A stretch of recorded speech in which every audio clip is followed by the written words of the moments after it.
RuneScape, one of the oldest and most beloved MMORPGs of all time. What began as a passion project for a few brothers blossomed into a huge phenomenon that maintains a healthy presence to this day. Starting its life as a Java-based browser game that allowed users to play for the low price of free, RuneScape's almost non-existent barriers to entry ensured that anyone curious enough to try adventuring in a medieval world could jump right in, resulting in a massive player base of both the casual and the dedicated. In fact, the game currently holds several impressive records, including most users of an MMO, dwarfing even the juggernaut that is World of Warcraft. You'd have a hard time finding anyone who would deny RuneScape is an important title and a bona fide classic. And it's a classic that I've never played. RuneScape has been on my radar for a while now, mostly thanks to some great videos from other, much more talented creators. Yet, I've always hesitated to give it a go personally for one small, tiny, almost insignificant reason. I don't like MMOs. Oh, I've tried to jump on the bandwagon many times in the past. WoW was my longest-lived attempt to enjoy the genre, since basically every close friend I've ever had sunk hundreds of hours into it, but I also gave Warhammer Online, DC Universe Online, and the Old Republic a shot, and the same thing happened every time. I play for a few days, get bored of the gameplay loop, and never return.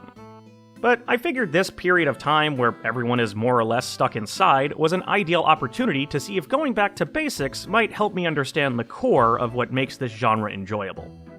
I'm honestly not expecting that to happen, but I'm going in with an open mind, so hey, you never know. The first step when deciding to make an account and play RuneScape is to figure out what version of RuneScape to go with. That might seem like a silly question, but the history and naming conventions of this series is sort of convoluted. I'll do my best to explain. As I understand it, the original version of RuneScape released in 2001. Then 2005 brought us RuneScape 2, which moved the game over to a new engine, but instead of calling it RuneScape 2, they dropped the number from its title, simply calling it RuneScape, and the first game was dubbed RuneScape Classic from here on.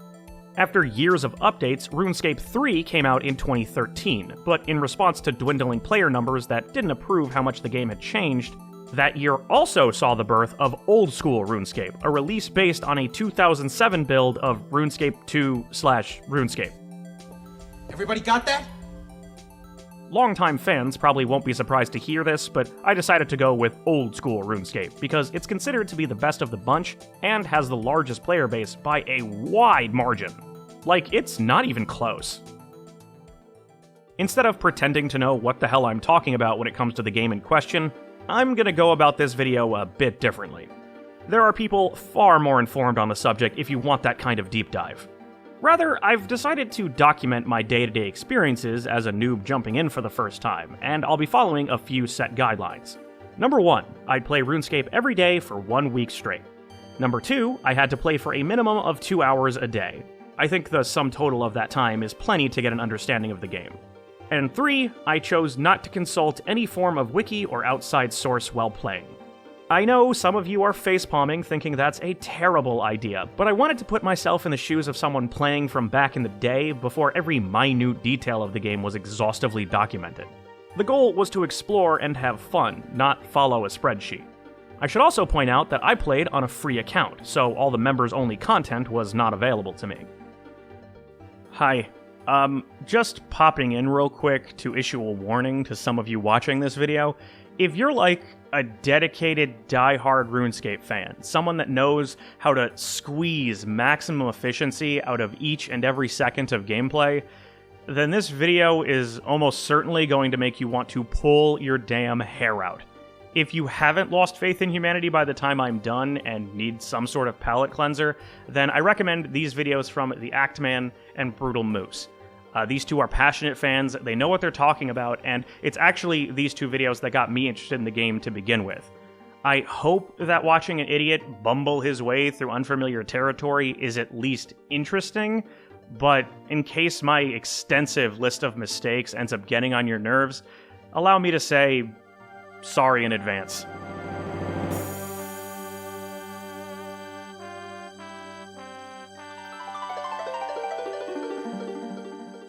Upon logging in for the first time, I was tasked with making my character. The options available aren't extensive, but there's enough here to make your would-be adventurer your own. Allow me to introduce you to Sir Critnob, a man with a name almost as unfortunate as his fashion sense. The first stop on this journey of mine is the appropriately named Tutorial Island, which provides a rundown of the basics for scrublords like me. How to interact with NPCs, how to fight, cook, fish, mine, etc. While these all sound like unique tasks, each one is performed in the exact same way. Clicking. You click to talk, you click to attack, you click to cook, it's all click, click, click, click, click. There are keyboard shortcuts for menus, and the arrow keys can move the camera, but I found myself ignoring all of that and just relied on using the mouse for everything. This means the controls are incredibly simple, but also means they're easy to pick up. Once I had learned the ropes, I was teleported to the mainland, where my week of RuneScape truly began.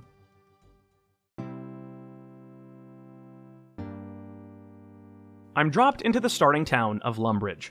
From here, I had the freedom to choose my destiny. The world is my oyster. There's so much to see and do, and I had no idea where to start.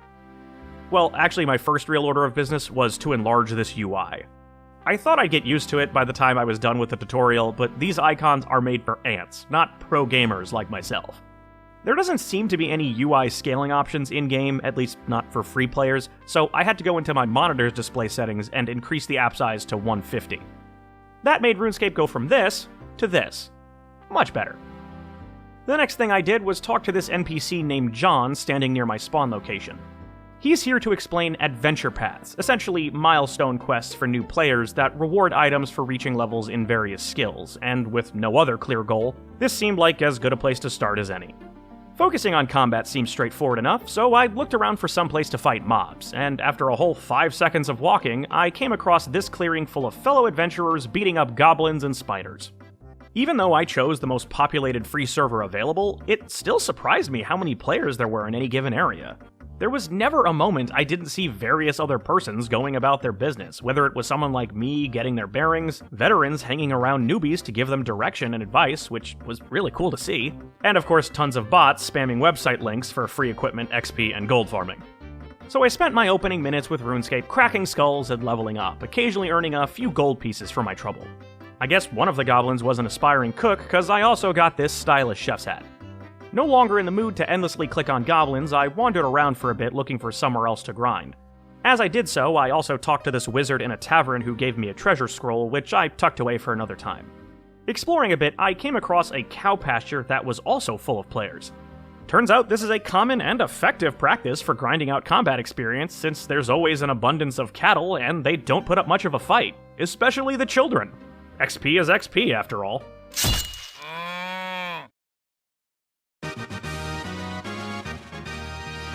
I was also acquiring a fair amount of cowhide. Hide is generally used to make leather, so I made an educated guess that I'd be able to use what I'd gathered to craft some armor. I eventually found a craftsman tutor who told me I needed to talk to a tanner who would turn the raw hide into leather, and also to buy some needle and thread. Checking my map, I found the tanner in a nearby desert town, and after a short walk, I found the man I was looking for. I paid him to turn my spoils into hard leather because I could afford it, and figured hard leather would make better gear. Filled with a great sense of pride, having figured out all this on my own, I excitedly went to craft my spiffy new clothing, only to learn I couldn't make a damn thing as I was not the proper crafting level. God damn it. I ran around for a good 15 minutes hoping to find someone that could make armor for me using the leather I had, but with no such luck. It was here I also realized how quickly stamina depletes and how slowly it refills, so when I say ran around, I actually mean walked at a snail's pace back and forth across sizable distances. Having wasted quite a bit of time and not wanting to waste any more, I went back to the cow pasture, killed one more cow to get another piece of hide, went back to the tanner, had him make me soft leather this time, and much to my relief, I was able to use that soft leather to make a pair of gloves. Okay, cool, that works, so renewed was my drive to make a nice set of leather armor. I hiked back to Lumbridge, murdered many more cows to fill up my inventory with hide, hiked back to the tanner, and voila, I now have a nice stock of soft leather to work with.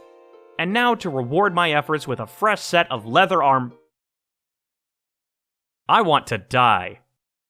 Broken and frustrated, having spent so much time pursuing what turned out to be an unachievable goal, I made a bunch of gloves that I hoped to sell, which turned out to be worth 1 gold each, so I didn't even get to profit off of my stupidity. killed some more cows to complete one last adventure path, accidentally stabbed this man to death because of a misclick, and ended my mostly unproductive first day with a new helmet and a whole bunch of regrets.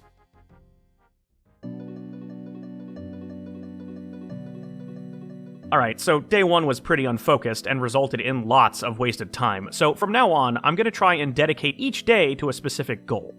For my second session of RuneScape, I figured continuing with adventure paths and earning some starter rewards was my safest bet. Hoping to find something to kill other than Bessie's extended family, I set down a random dirt path and before long came across a group of experienced users in sweet-looking gear. Figuring that they would know the best places to slay beasts for bountiful gains, I asked them where would be a good place to increase my combat skills, and they told me to go kill more cows. Well, I'm not one to question my elders. After 40 minutes of this, I thought it best to broaden my horizon, so I put down the sword and tried my hand at some other activities. Chopped down some trees to level up my woodcutting, used the logs to make a bunch of campfires to improve the fire-making skill, ran into a vampire that bestowed upon me the virtues of account security and two-factor authentication. Yes, that's true, and as weird as it sounds.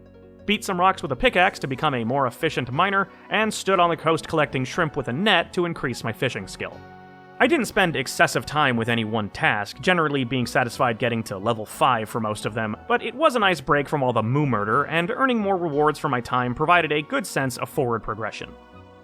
Once I got my fill of skill grinding, I remembered that scroll I got the day before, and figured a treasure hunt would be a nice change of pace. The first part of this quest for riches is pretty straightforward, requiring me to walk a set number of paces in various directions and digging in the correct spot. This leads to a second scroll, showing a map of the town's castle with an X marking a spot in the back.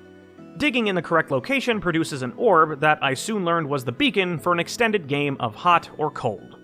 I walked in random directions for 20 minutes, routinely checking the orb's temperature to let me know if I was going in the right direction. I mentioned it earlier, but the strict stamina limit once again made itself known during my search for all these clues, meaning I was doing a whole lot of slowly walking over great distances. Some of you may be asking if there's some skill that would boost one's stamina letting you run more often, and yes, there is. Leveling up the agility skill does just that, and also opens up various shortcuts that make travel all the more convenient. Unfortunately, the agility skill is only available to paying members, so my freeloading ass is forced to stroll across the lands at a leisurely pace until the end of time.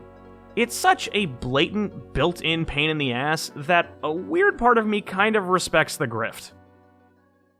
Anyway, I eventually found the treasure I was looking for and gave it to the wizard. Quest completed. Heading back to Lumbridge, and feeling a bit self-conscious still being in my starter trousers, I asked aloud where a noob like me could get some pants. Much to my surprise, some random dude going by the handle Binary1 walked up to me, asked to trade, and proceeded to give me a bunch of stuff, including multiple armor sets and a few weapons. Years of being told to kill myself on Call of Duty generally trained me to expect the worst from randoms in online games, so I was legitimately blown away by the generosity. I actually saw many people offering free gear to newbies while I played, mixed in with the endless bots spamming shady website links. I don't know if this is common in MMOs, or if the RuneScape community is just this chill, but it was neat to see, and even better to experience. I threw on some of my new apparel, put the rest in the bank as cherished items, and logged out for the day with a smile on my face.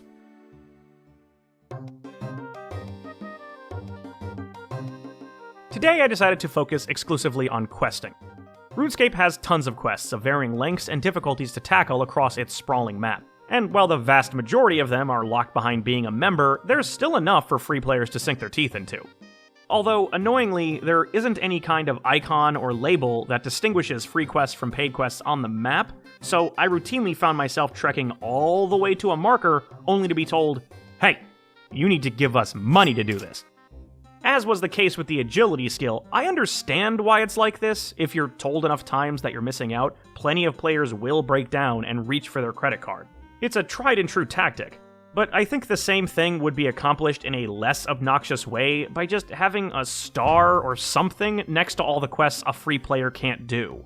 Seeing the amount of unavailable content quantified like that would get the same message across without making the player feel like they're constantly wasting their time.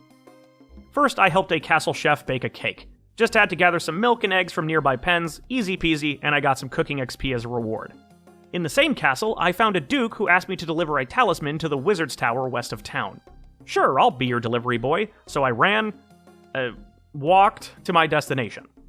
Unfortunately, as I arrived, I accidentally clicked on an inhabitant of the tower while trying to make my way inside, and he proceeded to shove fireballs up my ass until dead. They ask you how you are, you just have to say that you're fine when you're not really fine, but you just can't get into it because they would never understand. Worried my mistake had cost me all the gear I was generously given yesterday, I ran back to the wizard's tower where thankfully I discovered all my stuff was waiting for me on the ground. You have no idea how relieved I was.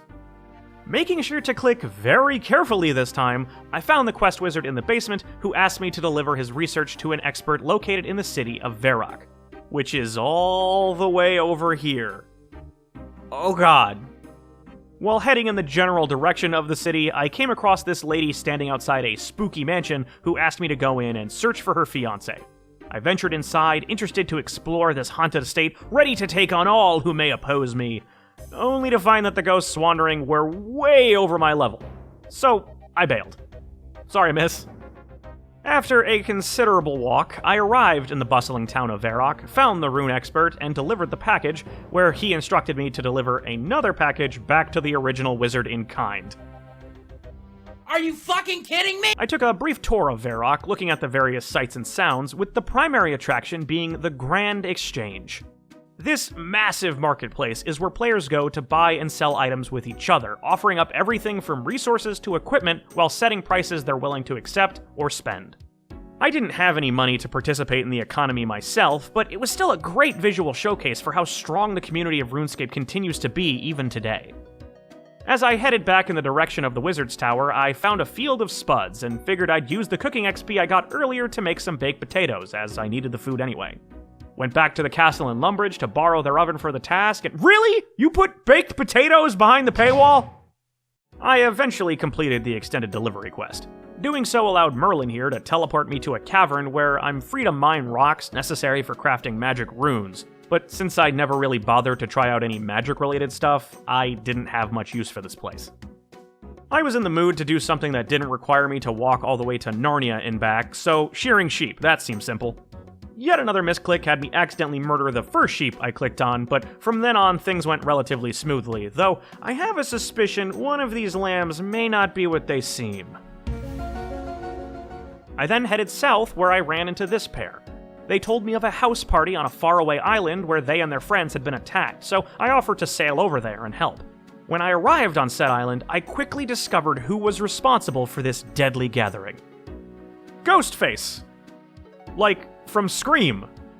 Can't say I expected to see him in this land of fantasy and wonder, but I already had a vampire talk to me about account security, so all bets are off.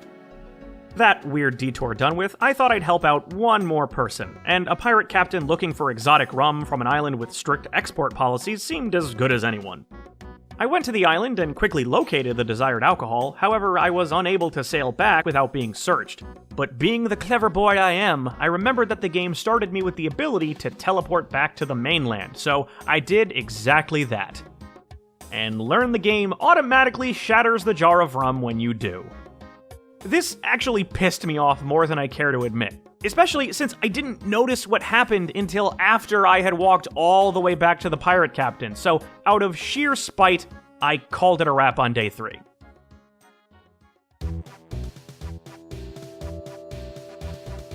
Visiting the exchange yesterday really hammered home just how broke I was, and by the 4th day, I was tired of being poor. The most I ever had on me at once was like 600 gold coins, and in a world where it costs 1,000 to get a frickin' haircut, I decided to focus on getting some of that sweet cash money. I aimlessly wandered for a good half hour, eventually ending up at this barbarian village where I partook in some alcoholic beverages to dull the pain of poverty. I thought about fighting some of the locals for XP and potential rewards, but it became evident quickly that they weren't pushovers, so I abandoned that plan. But I happened to notice a hole in the ground in the center of the village that I had originally overlooked, and when investigated, it took me to an underground dungeon known as the Stronghold of Security, and without anything better to do, I decided to explore. Now, when you hear the name Stronghold of Security, you're probably thinking, oh man, this place must have some crazy defenses or uber powerful enemies. And while there are baddies roaming around that you can easily run past, the actual reason it's called that is because in order to make progress, you have to go through various gates that quiz you on how to properly secure your RuneScape account. You're repeatedly told not to give your password to strangers, be wary of scammers promising account boosting, and to set up two-factor authentication to protect your login. In fact, you're completely unable to open chests available at the end of each dungeon floor if you don't have that extra layer of security. It's such a weird and interesting way to encourage players to safeguard their account, but it's certainly effective. Hell, wanting to know what was in these chests got me to do it, and the rewards offered are worth it. Each chest unlocks a special emote and a hefty amount of gold coins, with the exception of the fourth and final chest, which lets you choose between two unique pairs of boots.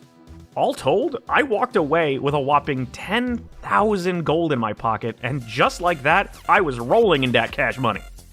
With my newfound riches, I headed back to the player-run marketplace and thought I'd buy myself a new shiny set of armor to celebrate. Browsing around for something in my price range that also wouldn't bankrupt me, I settled on a plain set of mithril gear for 6,000 coin and a matching scimitar for an additional 370. Feeling good about my purchase, I went to equip my haul, only to learn that I didn't meet the skill requirements to do so.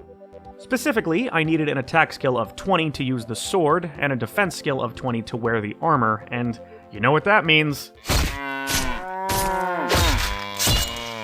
And that's how I spent the next hour and a half, ending generation after generation of livestock and the occasional farmer when I wanted to spice things up. All that leveling let me revisit our old friend John for some adventure path rewards, one of which was a mithril sword that was better than the one I bought, because of course it was. Took a trip to the Grand Exchange to sell off my old stuff for a bit of extra gold, and with my stylish metal duds and complimentary rainbow shoes, I logged out for the fourth time.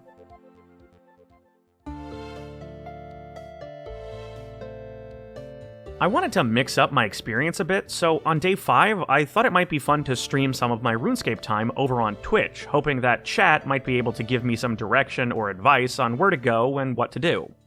Unfortunately, things didn't go so great. In hindsight, I'm not surprised by this. Watching someone who has no idea what they're doing bumble around a game like this isn't particularly entertaining, so with low viewer numbers and a chat that lacked much enthusiasm, I declared the stream a bust after an hour and continued to play by my lonesome. I decided to revisit that spooky mansion I had abandoned a couple days back and help that poor woman find her fiancé. But after spending an embarrassing amount of time trying and failing to solve this damn door switch puzzle in the basement, I bailed. Again. I helped a ghost find peace by locating his missing remains, observed a genie pestering a fellow with a name destined to be remembered in the history books, and then figured I'd kill some time by mining. I found this patch of rocks near Varrock with a bank relatively close by, starting an extended cycle of mining until my inventory was full, heading to the bank to deposit the materials, then going back to hit the rock some more.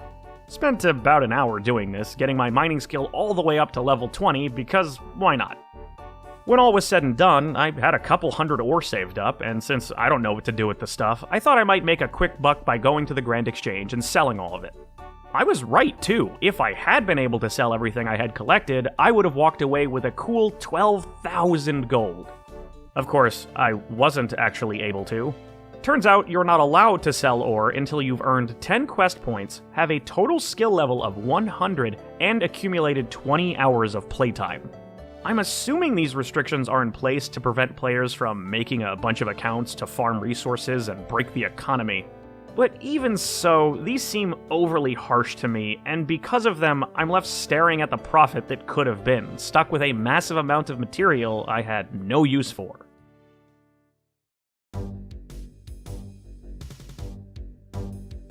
While clicking around on the various tabs that had been staring me in the face the last several days, I came upon a list of activities that RuneScape refers to as mini-games, which seem to be PvP focused.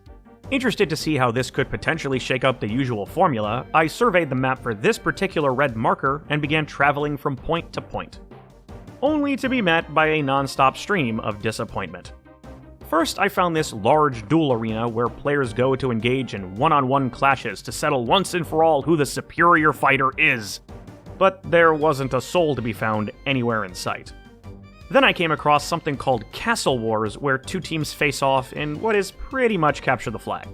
That sounded kind of fun, so I donned the colors of the glorious blue team, entered the appropriate portal, and waited for the battle to begin. And I waited, and waited, and then got disconnected for inactivity. Not long after, I came across these portals that I wasn't able to enter myself. Interacting with them would ask me which battle I would like to watch, and not even 10 feet away are a collection of monuments recognizing the winners of various clan cups, so presumably those portals are there to let players watch in-progress clan matches. This makes them useless to me, but it is pretty awesome that the accomplishments of these dedicated players are forever immortalized with these trophy statues. Though I did find it funny that the guy standing atop the podium for something called the Reign of Terror is just some dude in pink peasant clothing. Swear to me! Then I stumbled across Free-For-All, and much to my shock, there were actually a couple other people to interact with. I saw this guy around the same level as me attacking a higher level player that I assumed was AFK, so I tried to take advantage of the situation and targeted the aggressor. However, he quickly told me to F off, and the one I assumed to be idle retaliated against me, and only me, so I assume these two are friends, and the experienced one is letting his buddy beat on him for quick experience. Having hit multiple dead ends in a row, I made one last-ditch effort to find a minigame I could play, so I walked all the way back to Varrock to see what this particular marker was in the hopes that it was something worth doing, and it's for members only. God damn it. For my 7th and final day in the world of RuneScape, I decided to venture into a place most dangerous. A section of hostile territory that has spelled doom for many. An area that only the bravest or most foolish warriors ever dare to tread. I am, of course, talking about the wilderness. The wilderness is a large chunk of land to the north that's littered with strong monsters and where there are zero restrictions on PvP. Players are freely able to attack each other and rob each other blind of their prized possessions, and since it's my last day on this account, I figured what a better way to go out than to be brutally slain by one of my betters. But first, I killed some more cows. Wanted to get my attack up to a nice rounded 25. After that, I loaded up my inventory with tons of juicy meat and a single coin for my inevitable meeting with the ferryman. With sword in hand and a looming sense of dread, I made my way to the border between safety and death. Attempting to cross over prompted me with a message, making absolutely sure I was prepared for the consequences that lay ahead. I declared that I was, and entered the wilderness. Where nothing really happened. Yeah, for the half hour or so I spent wandering around this place, I didn't actually encounter another player. And to clarify, I wasn't on some dead server in the middle of the night or anything. This world had tons of active users, and I was playing during peak evening hours, so to not run into at least one other person was surprising and pretty disappointing. I came across a few things that grabbed my attention at least. The further you go into the wilderness, the stronger the mobs become, and I saw quite a few beasts that were entirely new to me. Bears, hobgoblins, stronger bandits and skeletons, moss giants. It was pretty cool to lay my eyes on some new creatures, even if I avoided most of them. I explored the place from top to bottom, finding strongholds, ruins, and even a sacrificial altar. I also found a merchant that sells capes in various colors, allowing friends that venture in here together to more easily recognize one another, something I wouldn't have thought to do. Unfortunately, not even this place is safe from the dreaded members-only restrictions I've been constantly running into, but I still appreciated the change in scenery. Even found some poor guy's stuff way in the back that I happily pilfered for myself. All in all, though, my time in the terrifying, legendary wilderness was incredibly underwhelming. I don't know if RuneScape PvP is just dead in general, or if it's more active among paying members in other worlds. But after 2 days of consistent letdowns, I crossed back over the border feeling like I had mostly wasted my time. Knowing that my days of playing RuneScape were close to its end, I wanted to give away my possessions to another newbie that would almost certainly make better use of them than I did.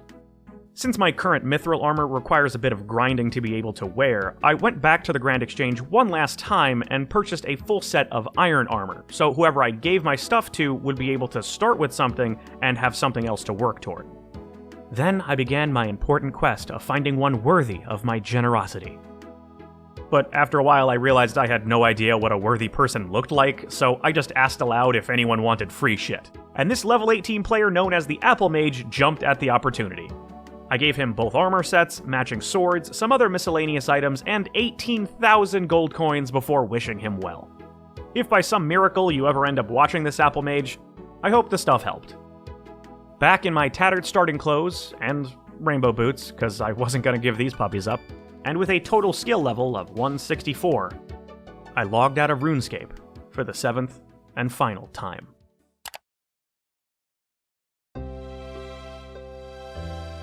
With 7 days of RuneScape behind me, which totaled about 18 hours of playtime, how do I feel about the game?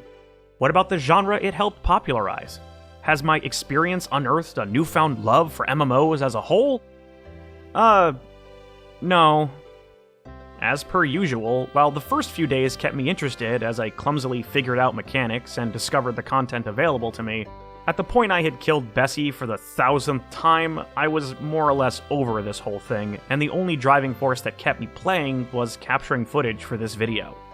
I will absolutely own up to the fact that a large portion of my boredom can be blamed on me personally.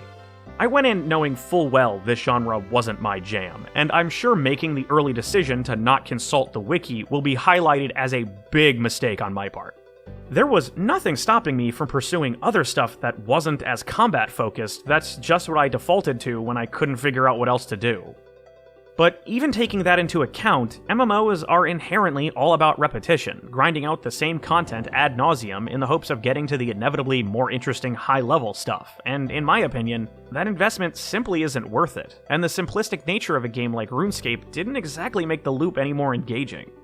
But please don't misunderstand. I'm not here to tell you that RuneScape is a bad game, or that it doesn't deserve its legacy, and I'm certainly not saying that anyone should feel dumb for enjoying it. All I'm saying is that this game and other games like it aren't for me. I might not enjoy RuneScape, but I'm more than capable of respecting it, especially when developer JagX is constantly listening to player feedback and continuing to update the game with new content to this day. It's for that reason that once I was done playing, I actually went and bought 1 month of membership. Not because I had any plans to take advantage of the perks it offered, I actually didn't log a single extra minute of playtime after my purchase, but because I felt it deserved it. A game with such an active and dedicated community must be doing something very right, and while my personal tastes prevented it from speaking to me, it's not hard to see why RuneScape is beloved by many. To each and every one of you out there questing, fishing, mining, or beating cattle to death, don't let the opinions of one fool prevent you from enjoying yourself.